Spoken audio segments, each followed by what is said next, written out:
Recording by Durga Music, Madar.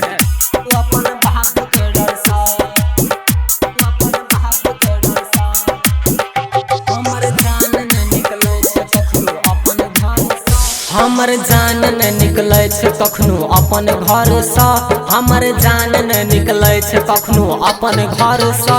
ओ अपन बाप के डर सँ, ओ अपन बाप के डर सँ, ओ अपन बाप के डर सँ, ओ अपन बाप के डर सँ।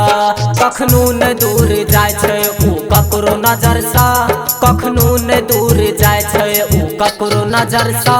ओ अपन बाप के डर सँ, ओ अपन बाप के डर सँ, ओ अपन बाप के डर सँ रे, ओ अपन बाप के डर सँ, अपन बाप के डर सँ, ओ अपन बाप के डर सँ। हमर जान न निकलै छै, हमर जान न निकलै छै,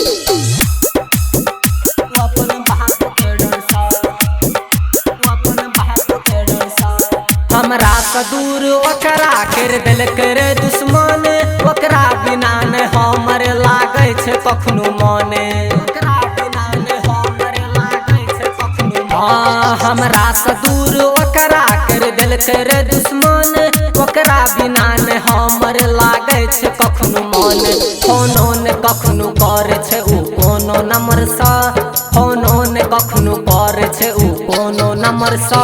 ओ अपन बाप के डर सँ, ओ अपन बाप के डर सँ, ओ अपन बाप के डर सँ रे, ओ अपन बाप के डर सँ, अपन बाप के डर सँ, ओ अपन बाप के डर सँ। हमर जान न निकलै छै, हमर जान न निकलै छै, ओ अपन बाप के डर सँ, ओ अपन बाप के डर सँ। दिन रात ओकरा याद में रहै छियै हम जागल, यह सोच के लागै छै हम भऽ जेबै पागल, यह सोच के लागै छै हम भऽ जेबै पागल। दिन रात ओकरा याद में रहै छियै हम जागल, यह सोच के लागै छै हम भऽ जेबै पागल।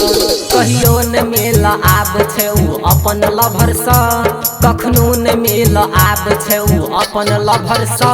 ओ अपन बाप के डर सँ, ओ अपन बाप के डर सँ, ओ अपन बाप के डर सँ रे, ओ अपन बाप के डर सँ। हमर जान न निकलै छै कखनो अपन घर सँ, हमर जान न निकलै छै कखनो अपन घर सँ। ओ अपन बाप के डर सँ रे, ओ अपन माइयो के डर सँ, ओ अपन भैयो के डर सँ रे, ओ